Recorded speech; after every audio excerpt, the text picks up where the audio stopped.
Following this successful free throw, the lead official, who now has responsibility for starting the clock by chopping her hand after the ball is touched on the inbounds pass, never does so.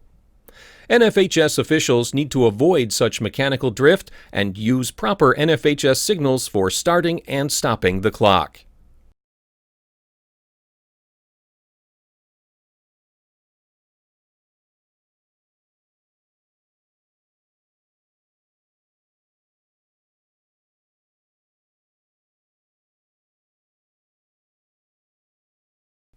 Watch the center official on this play.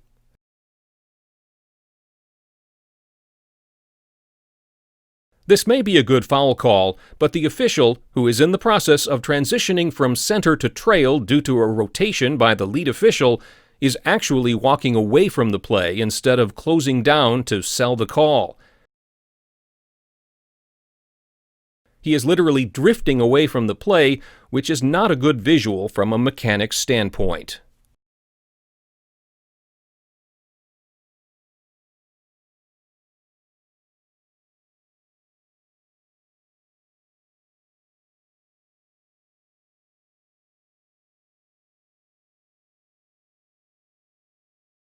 This is a good pickup by the center official to rule a blocking foul against one of the defenders in blue against white 3.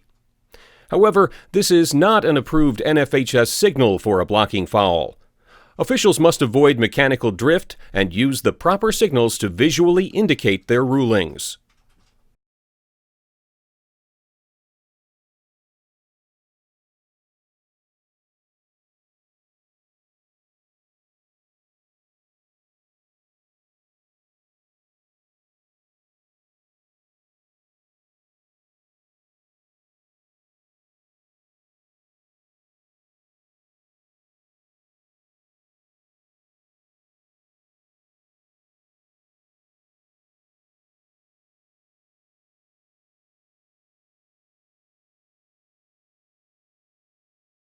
On this play, the ball is going to go out of bounds on the sideline, a few feet up from the end line.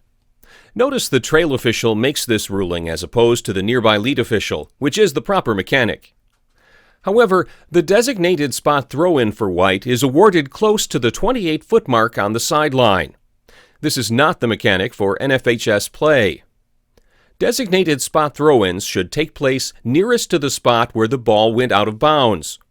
The defensive team, instead of having an advantage of the throw-in taking place near the corner, is now in effect being penalized as the offensive team has more room to operate.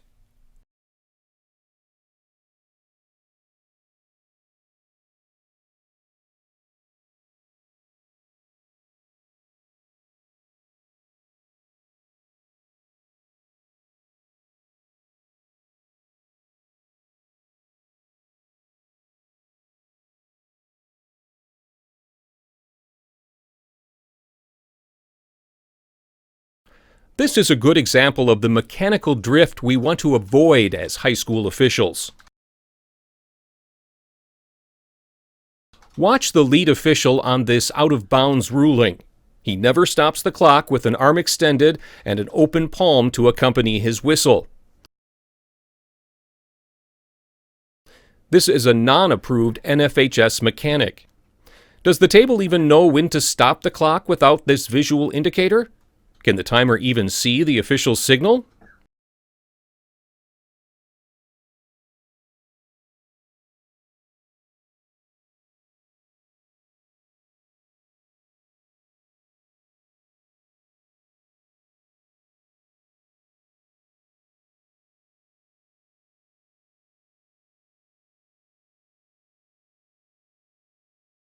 This foul occurs on the left side of the lane and is indicated as such by the lead official. So why is the designated spot throw-in awarded on the opposite side of the lane? We can even see the administering official preparing to go to the proper side before altering his course.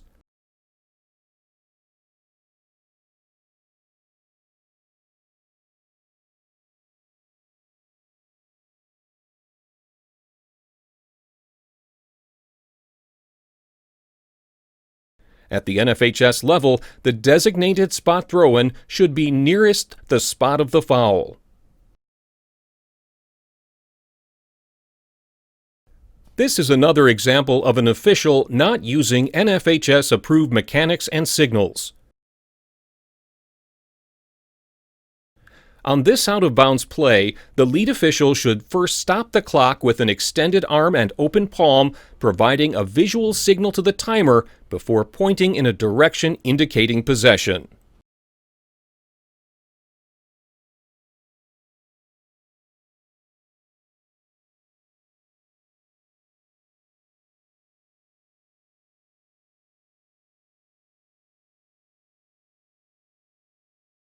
The lead official rules a blocking foul on this play. However, his signal clearly involves using closed fists against the hips, which is not the proper NFHS signal for this type of play. It is important to use proper NFHS signals to avoid mechanical drift at the high school level.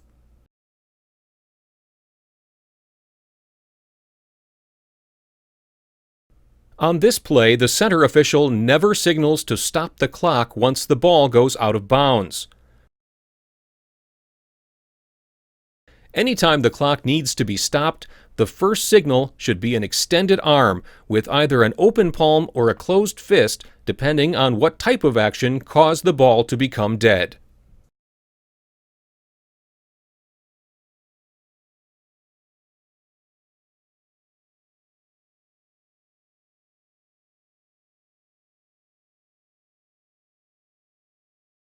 On this play, the center official offers a good example of the proper signal for a blocking foul at the NFHS level.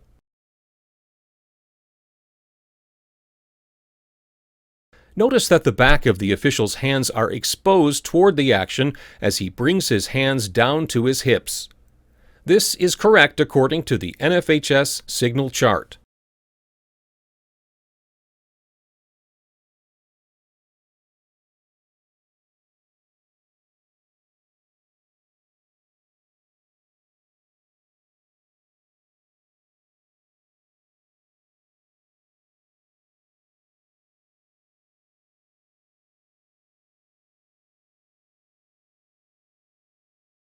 The center official does a good job officiating this play and picking up a blocking foul that is coming his direction despite being in the lead official's primary area. However, the center official uses a non-approved NFHS signal to indicate the block. Officials need to use correct signals for the level of play they are working. Watch how the three officials come together to have a discussion during this stoppage in play. Who is watching the players?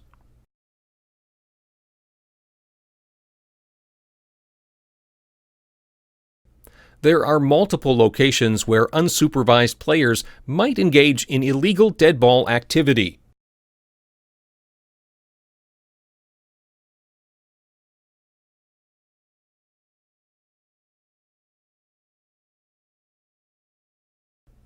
When all the officials on a game come together to have a discussion, the players need to be separated and sent to their respective benches.